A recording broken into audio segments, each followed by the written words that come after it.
How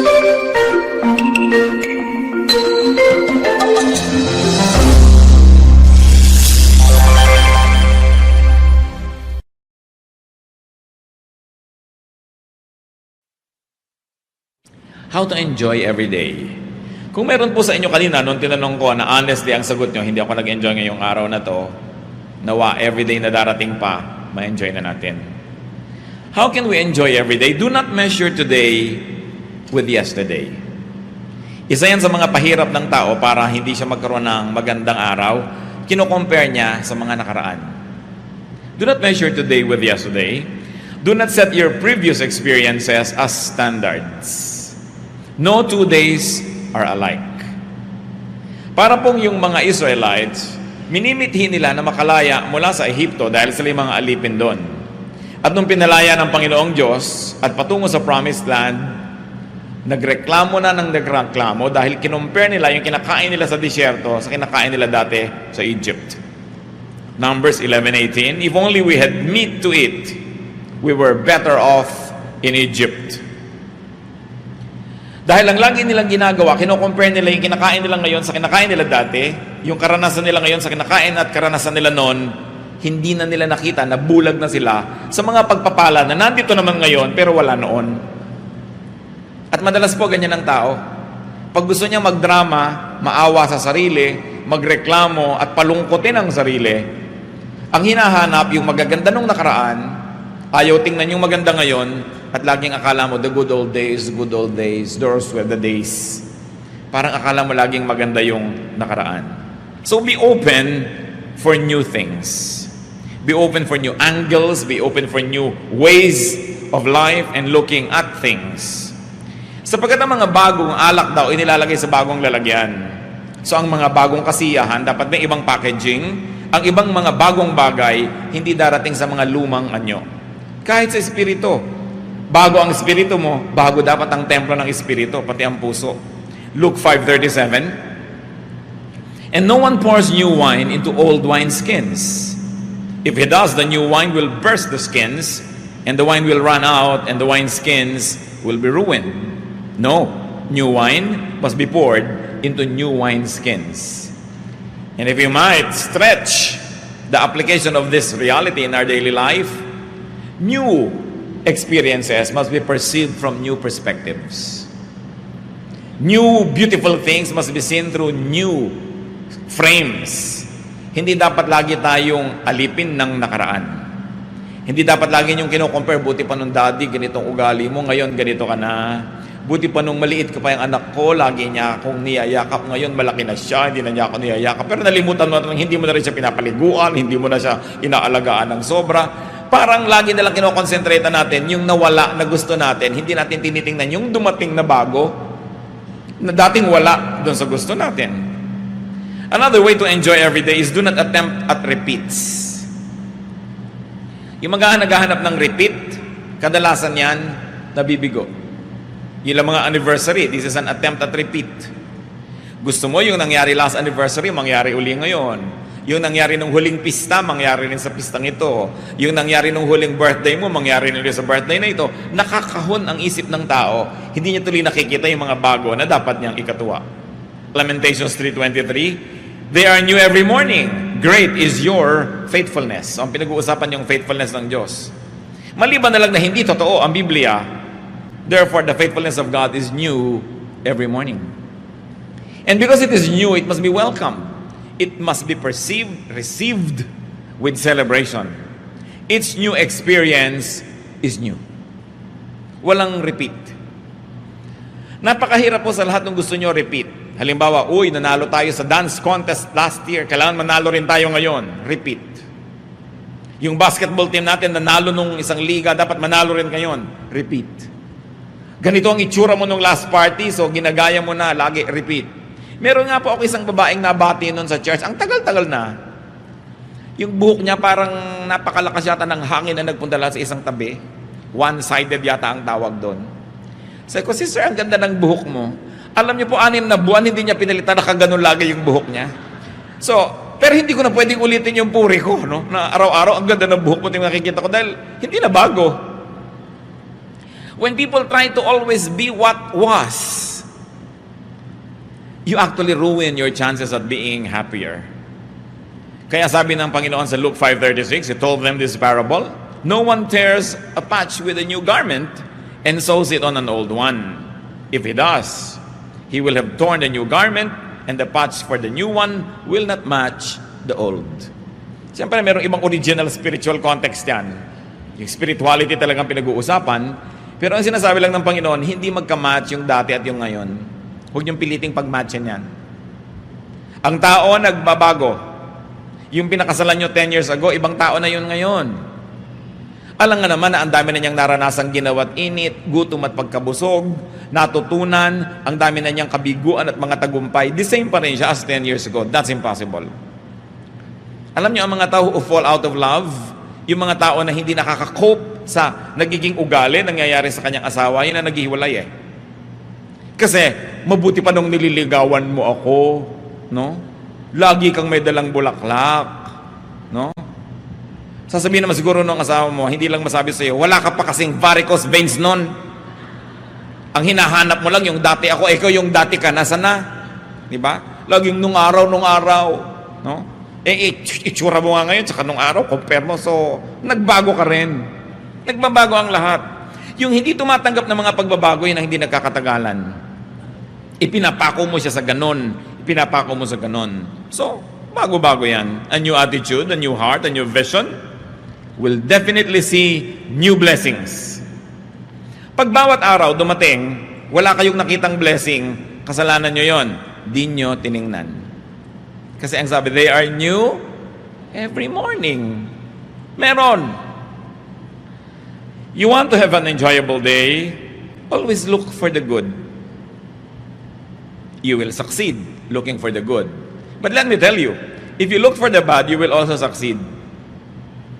Because in everybody, there's the good and the bad. In every situation, there's the good and the bad. There's always the pro and the con. There's always the advantage and the disadvantage. It depends on where you look. So do not always look for the bad. Do not always look for something or someone to complain about. Naranasan ko na po na magbakasyon minsan sa Europa. Sumakay ako sa isang malaking barko, mula Sweden going to Finland. Sumasakay pa lang ako, nadidinig ko na yung bunganga ng isang babaeng may edad, may kasama siyang asawa niyang, kasing edad din niya, pobreng lalaki na kinailangan magkaroon ng asawang ganito. Inireklamo na niya lahat. Yung incline noong daan patungo sa barko, yung taas ng hawakan, yung galaw ng tubig, yung lahat. Iniwasan kong makasalamuha ang mag-asawang ito doon sa barko. Lagi naman silang sumusulpot sa harapan ko. And this woman was forever calling the attention of her husband to something wrong. Do you think the man was having fun? No. And do you think the woman was having fun? No. Both of them spent so much money only to look for the bad and the ugly in Europe. In the States, this is not happening. Ba't ka pa lumayas-layas sa States? Diba? Gusto mo sabihin, wala sa States niyan. No? Dapat tinitingnan mo kung ano yung meron yun na enjoyin mo. Look for the good. James 5:9, don't grumble. Huwag puro rin tampo, galit, arte. Kasi sayang ang oras. Namamasyal kayo ng mahal mo sa buhay sa isang mall, nagtatampo ka ng 2 oras, anong 3rd hour, uuwi na kayo, sayang yung 2 hours. Babalik pa ba yung 2 hours na yon? Hindi na. Yung magtampo ng 1 week, 1 month, sayang ang panahon. Alam niyo yung mga tampurista na lagi kasi naman gusto lang yan, mapansin, masuyo, humanap kayo ng ibang paraan para kayo sumaya. Kasi hindi naman lahat ng tao natutuwang manuyo. At paano kung hindi kayo nasuyo? Napakahirap niyan. Minsan inaaway mo yung asawa mo, away ka ng away. Sa sobrang kaaaway mo, ikaw na ngayon yung masama. Ang ending, ikaw nagsosorry. Para ka rin nagtago na walang naghanap sa'yo, lalabas ka rin naman dahil ang hirap-hirap magtago nang walang naghahanap, di ba? At napakahirap niyang nagtatampong walang nanunuyo. So learn. Kung kayo po ay married, ang asawa niyo hindi pala suyo, ibig sabihin, palitan niyo ang gimmick niyo. Humanap kayo ng ibang trip sa buhay dahil maiinis lang kayo lalo. And you will spoil many days, many weeks, many months in your life which could have been invested in happiness. If you want to be happy, be ready for surprises. Be ready for variations. Meron pa akong kilalang babae, sinurprise ng asawa niya. Ano sila? Yung nagsisika pa lang, nagsisimulang mag-asawa. Umuupa pa lang ng bahay, wala pang kagamit-gamit. Alam niyo po ba na itong pobreng lalaki ay sinikap na mag-uwi ng refrigerator na malaki habang namamalengke yung asawa dahil wala silang ref. Sinikap niyang i-timing lahat yon para maging surprise. Yung talagang surprise. Kasapakat pa niya pati tricycle driver para huwag iuwi agad ang asawa niya at gumawa ng delay kung sakaling hindi pa tapos ang delivery. Nakita niyo na yung pagsisikap ng lalaki. Pagdating na bahay, tadan! Alam niyo sabi ng babae, bibili ka lang pala ng rep, di ka nagtanong, ayoko ng kulay na yan. Kung kayo yung lalaki, anong gagawin niyo? Either i-freeze niyo siya o ihahataw niyo sa kanya yung buong ref. Alam niyo, hindi lang yun ang nangyari. Ibibili siya ng mga damit, biglang, naku, hindi ganyan ang gusto kong cut. Laging may reklamo. Alam niyo ngayon, hindi na siya ibinibili. In fact, hindi na siya inuuwi. Totoo yun. Nagsawa na.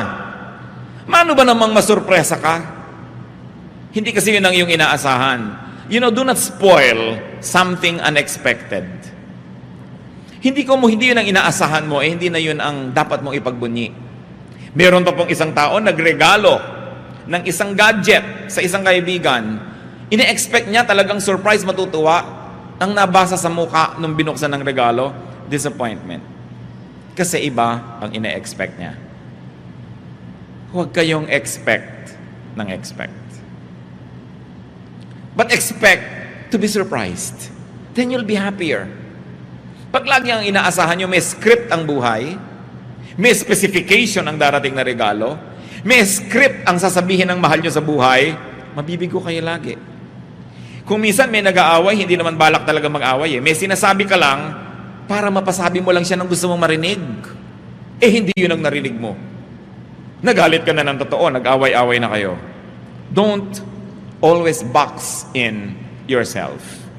And don't put everything in a box. Be ready to be surprised. Habang nag-uusap po tayong ganito mga kapatid, isip-isipin nyo na mga sarili nyo, gaano karaming beses na ang nagmamahal sa inyo, nalanta, nawala ng gana, nabigo, dahil hindi nyo in-appreciate yung surprise niya. We should be willing to be surprised. The weather is not the same every day. We should be willing to accept variants. Mga iba, pagkakaiba-iba ng mga bagay. Configurations are never the same. Sabi nga sa 1 Corinthians 15, 39 to 41, all flesh is not the same. Men have one kind of flesh, animals another, birds another, and fish another. There are also heavenly bodies, and there are earthly bodies, but the splendor of the heavenly bodies is one kind, and the splendor of the earthly bodies is another. The sun is one kind of splendor, the moon another, and the stars another. And stars differ from stars in splendor. So yung mga tao, hindi kino-compare yan. Huwag mong hahanapin kay Juan ang na kay Pedro, but enjoy ko ano yung na kay Juan, enjoy ko ano yung na kay Pedro. Hindi yung lagi mong pinagko-compare. Ganon din po ang mga araw. Each day is new. Each day is different. Each day is unique. It is impossible that there will be 2 days that are the same. Una, iba yung date, hindi na yun babalik. Iba yung posisyon ng araw, iba yung temperature, iba yung moisture, hindi yan pare-pareho. Kung lagi mo hahanapin yung gusto mo lang na klima, maraming mga araw, hindi ka mag-enjoy. So kung ano yung nandun, tanggapin. Make the most out of it. How else can you enjoy every day as worshipful activity, ha? Hindi yung nyo makasarili, narcissistic activity, but an activity that glorifies God. Because it is God who is the giver of every day. The only way to thank God is to enjoy that day. To learn from it, to be blessed by it. Be ready to enjoy physically, mentally, socially and emotionally, and be ready to enjoy spiritually. Now, you cannot always do that every day, not all of them. So, nag-iisip ka, may sakit ako ngayon, Mabigat ang pakiramdam ko, magrereklamo ba ako sa Diyos? O mag-e-enjoy naman ako spiritually? Bibitawan ko lahat ng mga ginagawa ko, makikinig lang ako ng mga magagandang kanta, sisikapin kong magbasa ng kaya kong basahin kung pinapayagan ako ng mata ko na magbasa. Or I will enjoy socially. I will just be in the house and enjoy my housemates because I cannot go out to work. O may mga araw naman na very physical kayo, ganadong-ganado kayo, enjoy it. Hindi naman yung doon ka ngayon pipilit gumawa ng iba. Kasi araw-araw ang ating din pong chemistry iba eh. Iba-iba ang sitwasyon. So tinitingnan mo, what is this day for? Ecclesiastes 5:19. Moreover, when God gives any man wealth and possessions, and enables him to enjoy them, to accept his lot and be happy in his work, this is a gift of God. Sabi po ni Solomon, pag naibinigay sa inyong Diyos na pagkain at binigyan pa niya ng gana, aba, samantalahin nyo yan. Kasi minsan may gana kayo, wala yung pagkain na gusto nyo. Minsan may pagkain, wala kayong gana. Pag nagkasabayan, enjoyin nyo.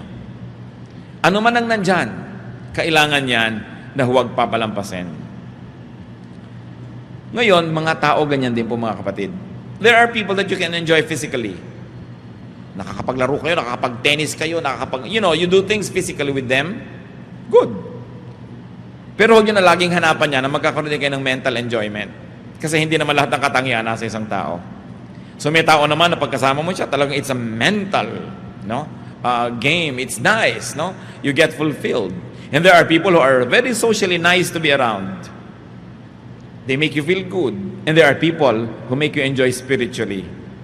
Bihirang nagsasama-sama lahat yan sa isang tao. Kaya ang tao na mag-e-enjoy ng buhay, marami ring mga karakter na tao sa kanyang buhay. At pinapayagan mo rin ang mahal mo sa buhay na maministera ng iba. Hindi ko may asawa ka na, kayo na lang ang tao sa mundo. May girlfriend ka, may boyfriend ka, kayo lang ang tao sa mundo. Because you cannot always deliver. Kuminsan, iba yung kaligayahan ng asawa mo pag mga kapatid niya ang kasama. So, bakit mo pagkakaitan? Pag yung mga ka-eskwela niya nung high school, meron naman siyang ibang klaseng fulfillment, iba naman pagkakayo, so hindi ka dapat laging seloso.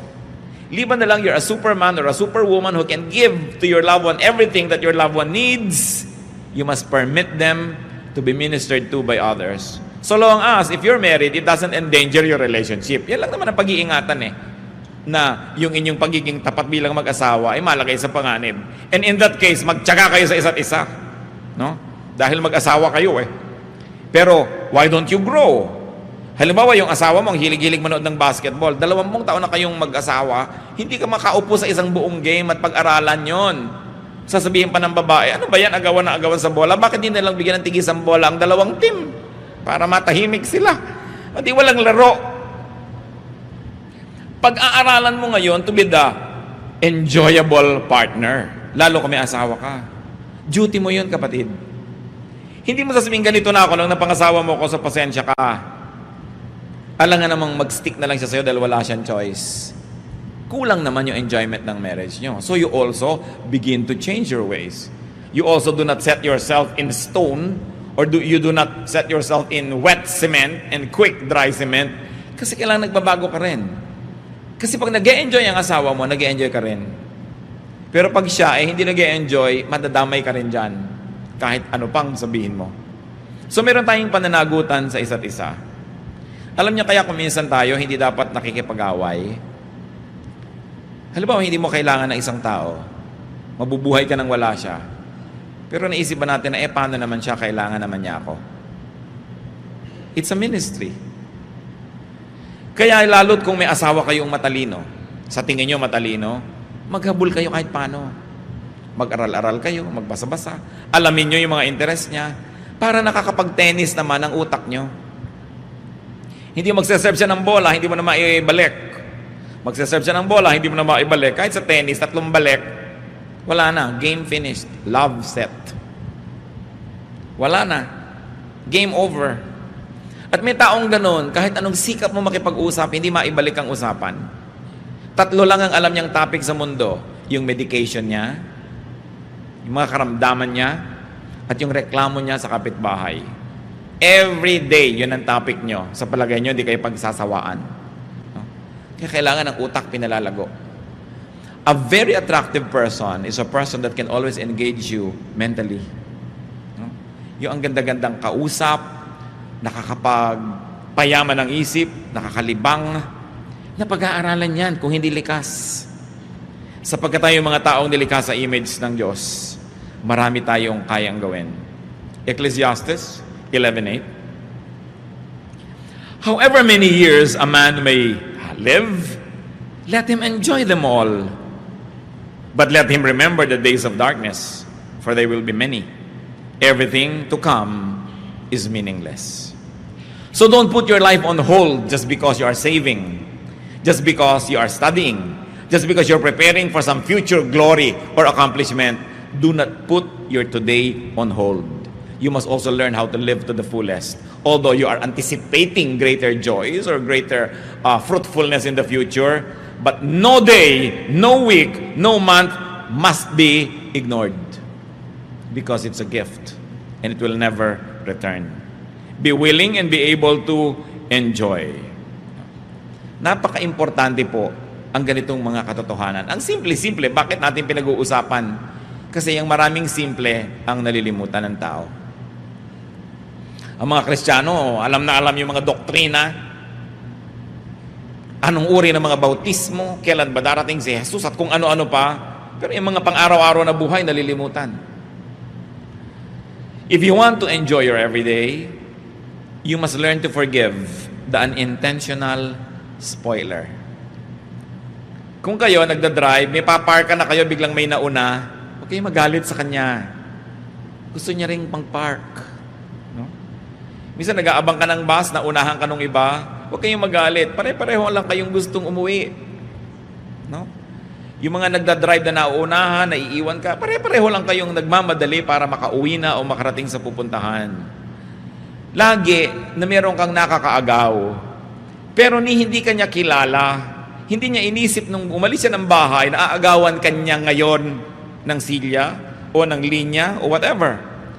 People are sometimes after the same rainbow's end. It's part of life. Don't make it personal. John 13, 6-8. No? An unintentional spoiler, si Peter. He came to Simon Peter, who said to him, Lord, are you going to wash my feet? Jesus replied, do you not realize now what I am doing, but later you will understand? No, said Peter, you shall never wash my feet. Nakita niyo gustong hugasan ng Panginoon lahat yung paa ng mga disciples as a symbolic act. Pero si Peter, nagpapaka-righteous, ayaw niya magmukhang pinaglilingkuran siya ni Jesus, sabi, Lord, no, I will never permit you to do that. He was spoiling a very beautiful example. Buti na lang, hindi nainis sa kanya si Lord. Nung minsan, sabi ni Lord, pupunta ako sa Jerusalem, mamamatay ako doon. Sabi ni Peter, no, Lord, I will never allow this to happen to you. Anong sabi ni Lord? Get behind me, Satan. You are not on the side of God, but of men. Why are we talking about these things, brothers and sisters? Because in whatever you do, there will be somebody who will say, no, I will never let you do it. Meron laging haharang. Meron laging hahadlang sa inyo. Sinasadya man niya o hindi. Alam man niya o hindi ang ginagawa niya. Merong laging ganon. Huwag niyong personalin. Many people are just underinformed or uninformed or totally clueless. Many people can just be ignorant or people are just busy living their lives.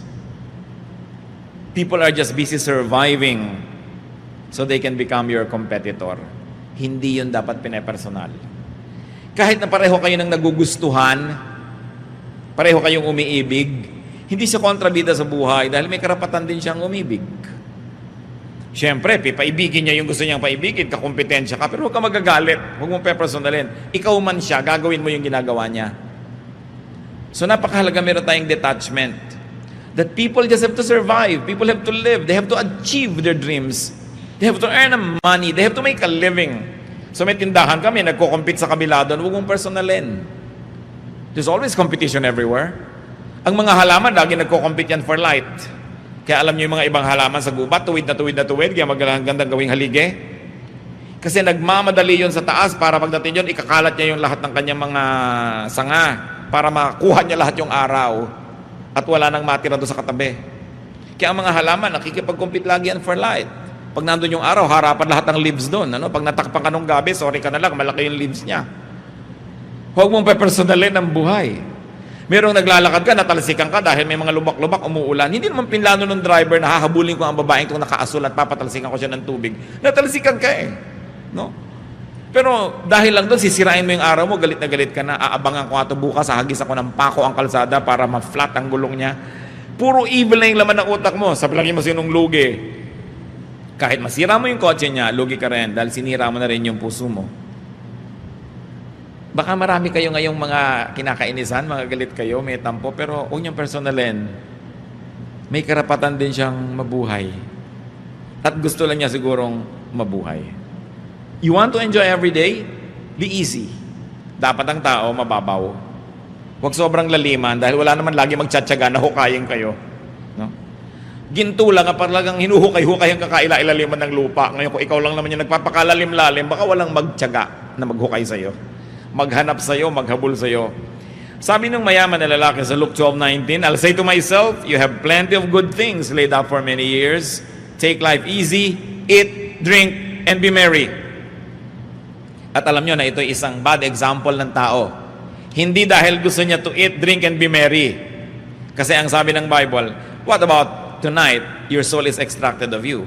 Sinong makikinabang sa mga ipinundar mo? So ano pa yung tunay na lesson dyan? Huwag kang maghintay ng napakarami pong naipundar bago ka mag-enjoy. Kasi baka matapos mo mag-ipon, namatay ka na, bukas iba ang mamana. Iba ang mag-enjoy. So kaya may naipon ka kay wala, kaya marami kay konti, learn how to enjoy the day. At ang nakakatuwa po, mga kapatid, bawat budget may katapat na nabibili. Nakita nyo, kung hindi totoo yan, bakit yung mga ang liit-liit ng kita, buhay pa rin? In fact, yung mga walang kita, buhay din. Because sabi nga ng isang pelikula, ano ba yan, Jurassic Park, life finds a way. Kaya may kesong ubod ng mahal. Pwede kang gumastos ng 10,000 pesos sa isang pirasong keso, no? Meron din naman na ubod ng mura kasi nipis ng blade. Pag humangin, habol-habol mo ang keso mo. Pero keso pa rin, di ba? May tinapay na ang mahal-mahal, may ang mura-mura, may laman pa sa loob ng nyog. Okay, may laman pampalaman na kulay-pulay pala, mga lumang tinapay din yun na dinurog at kinulayan. Bawat budget may katapat. Yun ang mga mahilig magpa-foot spa, may foot spa pa na 20 pesos. No? Hindi ko na lang alam kung sa kaning baboy ibinababad yung paa mo, pero foot spa rin. Para ka rin doon yan, nangunguya ko, ikaw nakaupo ka sa balde, tapos kumakain ka ng banana kayo, feeling rich ka rin kung marunong ka maglibang sa sarili. Merong spa na 3,000, meron 199 full body massage pa, no? Langis lang nga na pinagprituhan ng hasa-hasa ang ilalagay sa'yo, pero langis pa rin yun, dudulas pa rin yung masahe. So may katapat ang lahat. Sabi nga nila, pusali man ay may katapat na langit. So tatanda mo yan, pusali man ang kalagayan mo, may katapat kang langit, marunong ka lang tumingin. Napakahalaga, nag-e-enjoy tayo niyan. So, babaan ang kaligayahan, hindi laging tinatasan. At ang pinakamahirap niyan mentally, alam niyo kung masyado kayong marunong, halos wala na kayong makausap. So paminsan-minsan, magpapanggap ka ring mangmang ka para ka matawa ng malakas. Kasi ang mga mangmang, mas masasaya. Mas malalakas tumawa, yung mabababa ang IQ. Uy, pinigil ang mga tawa. Diba? Mas tawa na ng tawanan yung mga nonsense ang usapan. Ginagaranti ako sa'yo, hampa-sampa, gulungan. Sigurado walang kalatoy-latoy ang pinag-uusapan nito. Pero, masaya. Di ba ang mahalaga at the end of the day, masaya ka. Pero siyempre, binabalance mo rin yan. Pero ang pinag-uusapan natin, how do you enjoy every day? Adjust ka sa katapat mo. Hindi lagi kang maraming requirements. And be humorous.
One thing that I appreciate about God, I don't know if you do, is God is very humorous. Ang dami niyang joke. Kung bukas ang mata mo. Natatandaan nyo yung mga disciples na sabi nung iba, pauwiin nyo na po ang mga tao, oras na ng pagkain, oras de peligro, mahal pa kanin niya mga yan. Sabi ni Lord, di pakanin ninyo. Lord, napakalaking halaga para pakainin lahat. Pauwiin na lang. Di ba?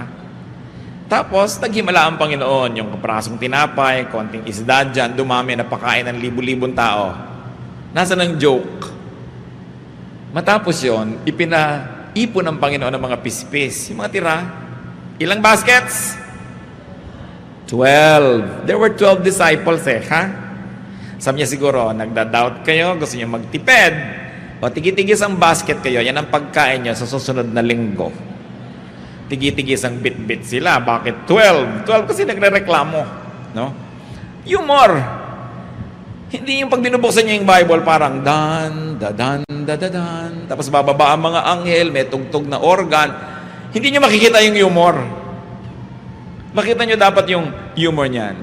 Yung mga Israelites, reklamo ng reklamo from Egypt to Israel. Anong ipinadala ni Lord? Para tuklawin sila?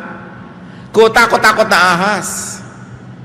Kaya pag may ahas na lumalabas, ahas! Takbuhan sila, di ba? Takot na takot sila. Sabi ni Moses, Diyos ko naman, maawa kayo sa mga tao. Tigilan po natin ito, kawawa sila. O sige, Moses, gumawa ka ng ahas. Bronze snake, sabi niya. Ilagay mong gano'n sa mataas na poste, at lahat ng natutuklaw, titingin sila doon para gumaling.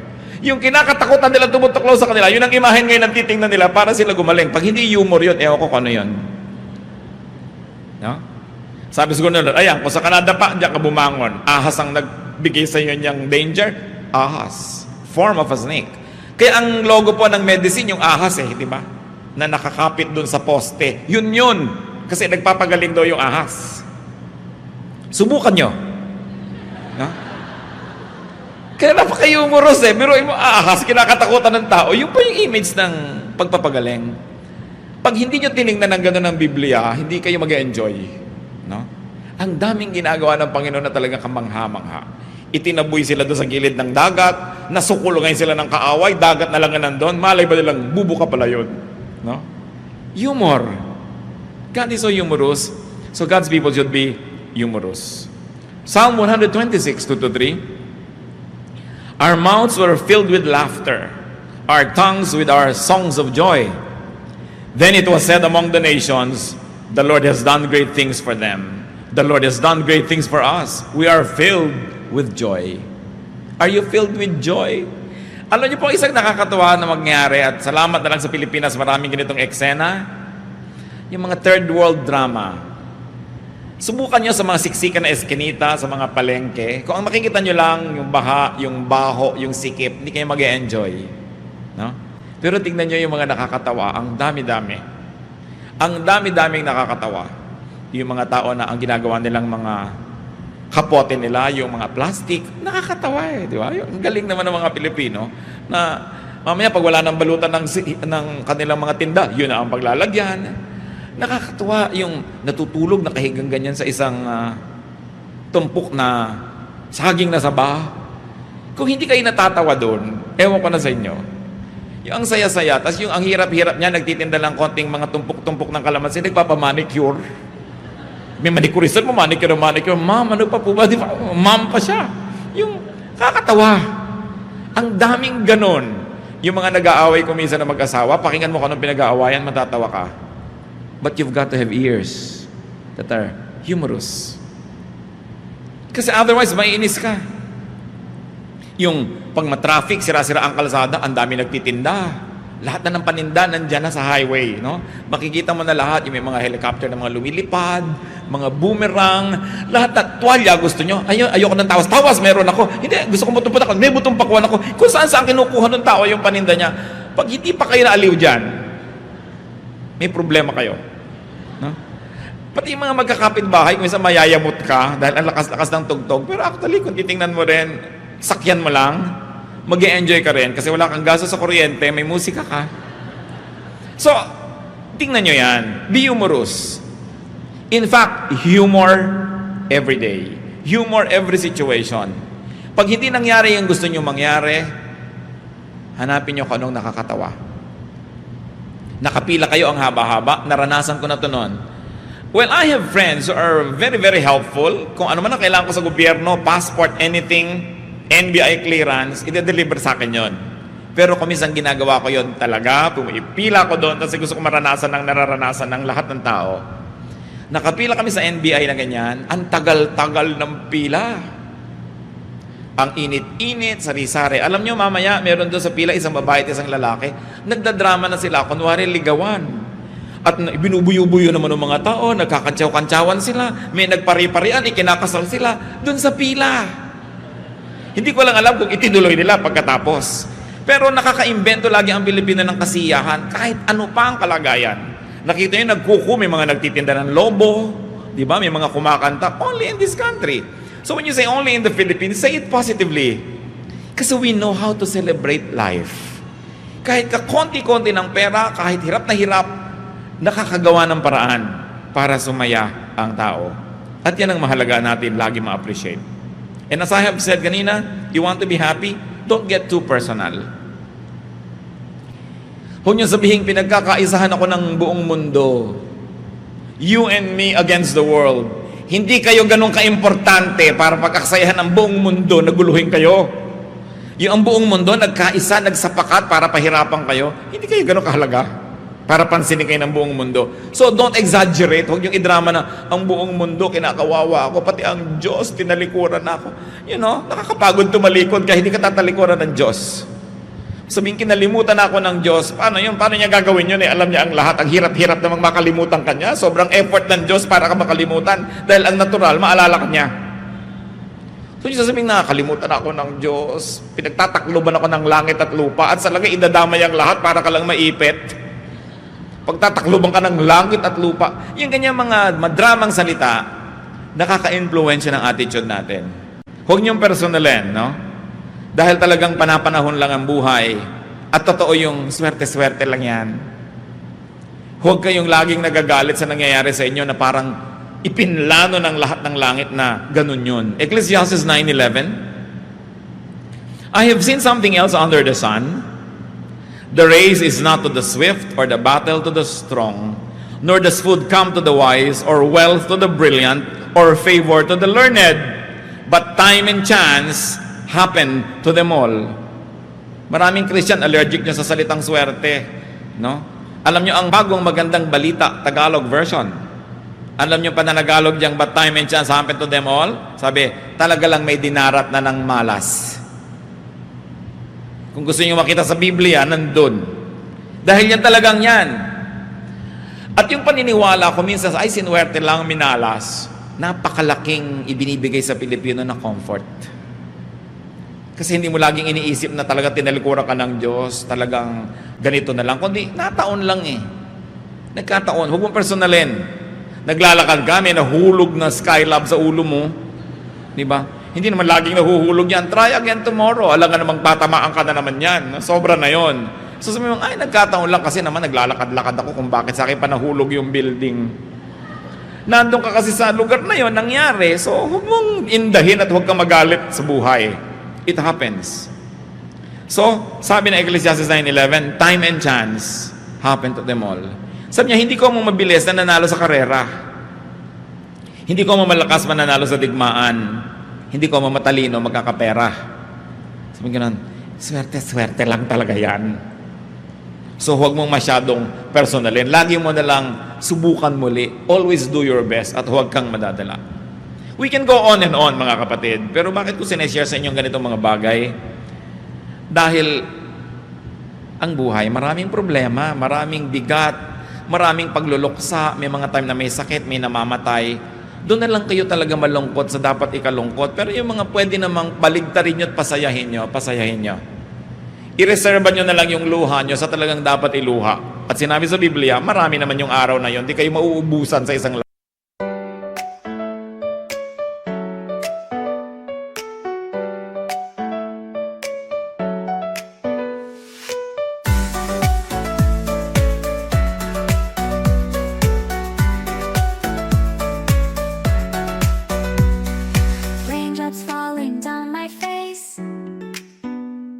like tiny tears in a happy chase,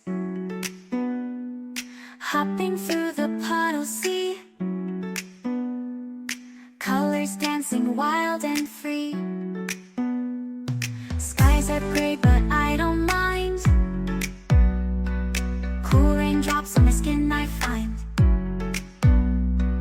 kicking off my Saturday, watch the clouds just drift away. Rainbow in the rain, what a sight, colors shining oh so bright, dancing in the streets so bright, everything will be alright.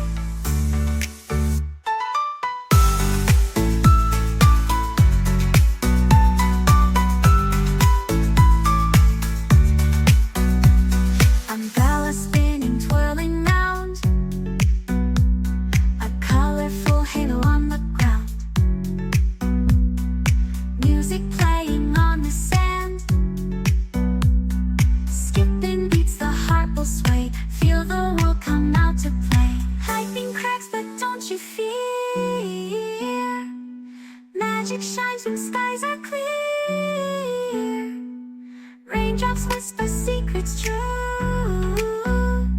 a hidden beauty shines right through. Rainbow in the rain, what a sight, colors shining oh so bright, dancing in the streets so bright, everything will be alright. Raindrops falling soft, peeks through, rainbow magic me and you,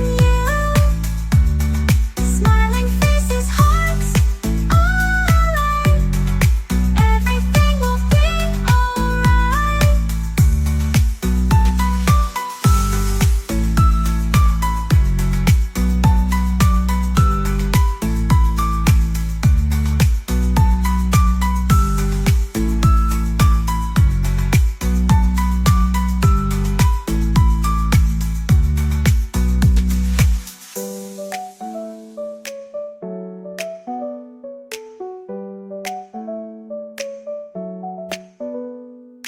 Raindrops falling, sun peeks through, rainbow magic, me and you, smiling faces, hearts alight, everything will be alright.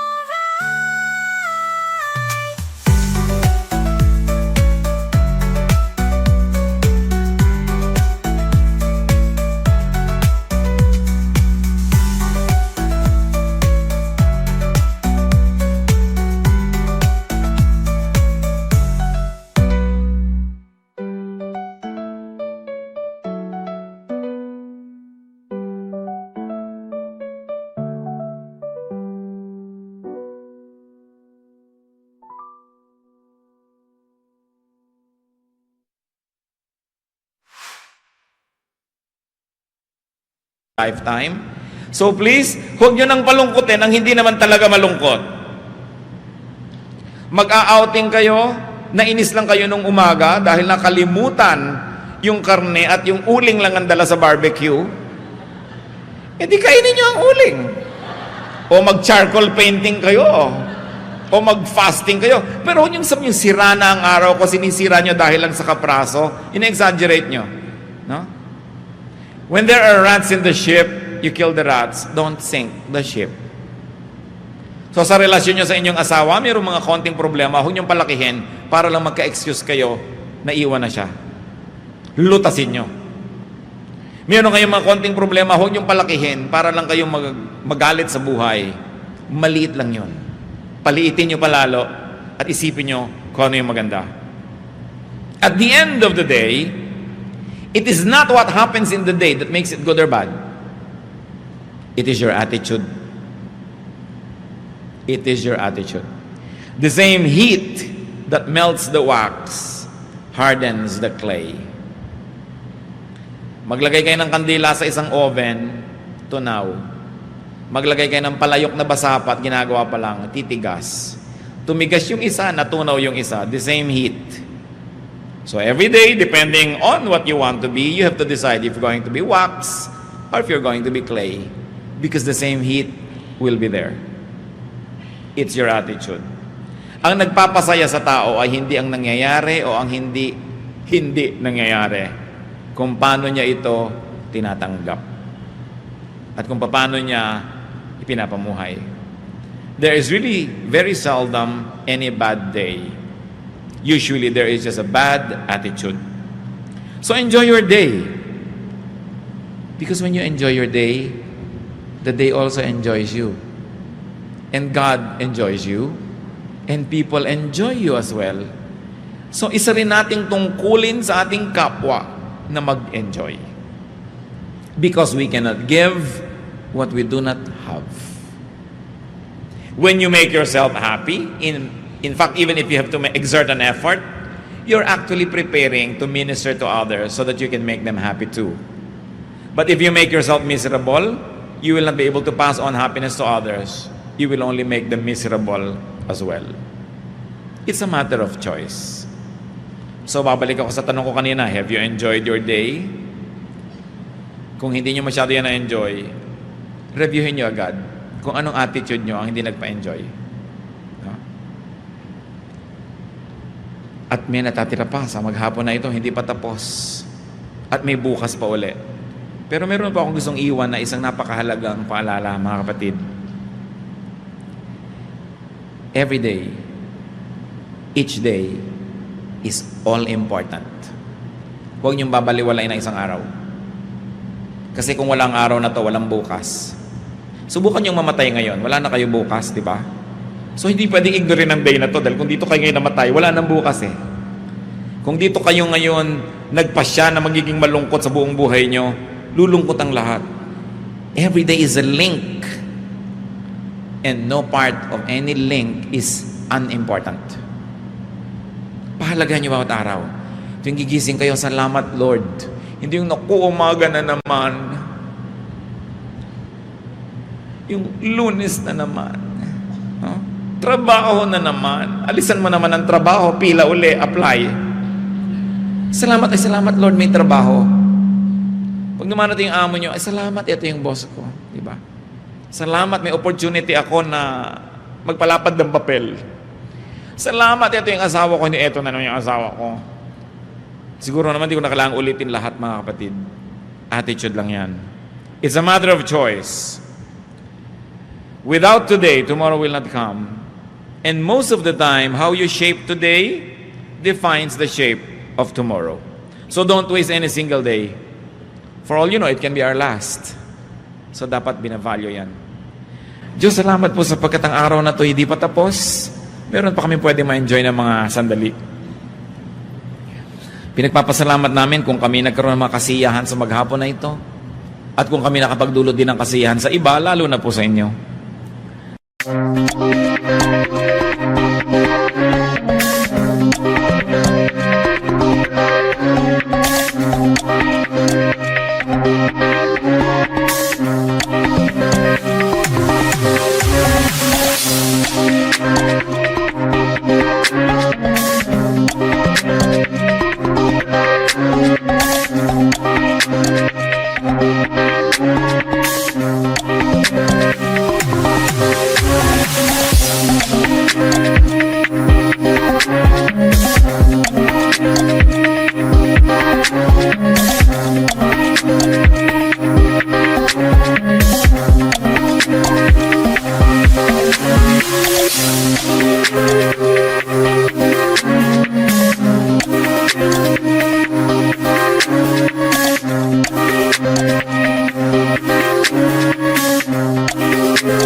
Ituro niyo po sa amin, Lord, pahalagahan bawat araw. Lalo yung araw na kasama namin ang mga mahal namin sa buhay.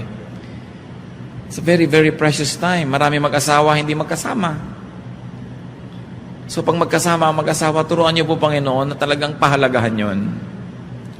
Ang magkapatid, ang mga mag-ama, mag-ina, magkakaibigan. Hindi lahat ng araw may gana. Hindi lahat ng araw may kalusugan. Ituro nyo sa amin, Lord, to value every moment. Not to kill time, not to be bored, but to fill ourselves with excitement and with life and with fruitfulness. Magbulay-bulay tayo sandali, mga kapatid. Baka meron tayong crime against time, crime against the day, that we ignore it. Na pinapayagan nating masira. Minsan tayo pa ang sumisira, tapos sisirain natin ang araw ng iba. You cannot kill time without harming eternity. Magbulay-bulay tayo. Lasapin natin ang kagandahan ng buhay. Humingi tayo sa Panginoon ng matang nakakakita ng magagandang bagay na dapat ipagpasalamat kung yan ang kulang sa atin. The same sun rises on everybody. Everybody has 24 hours every day. We breathe the same air. Pero bakit merong iba masaya, merong hindi?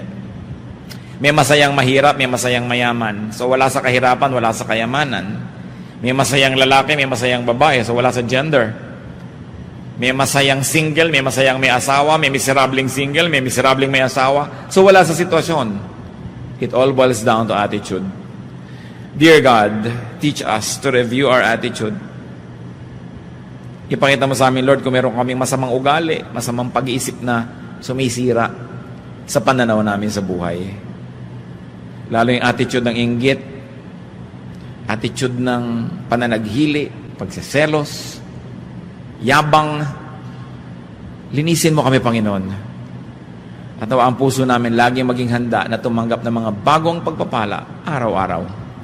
Be with the Lord in some moments of silence, and may all be blessed.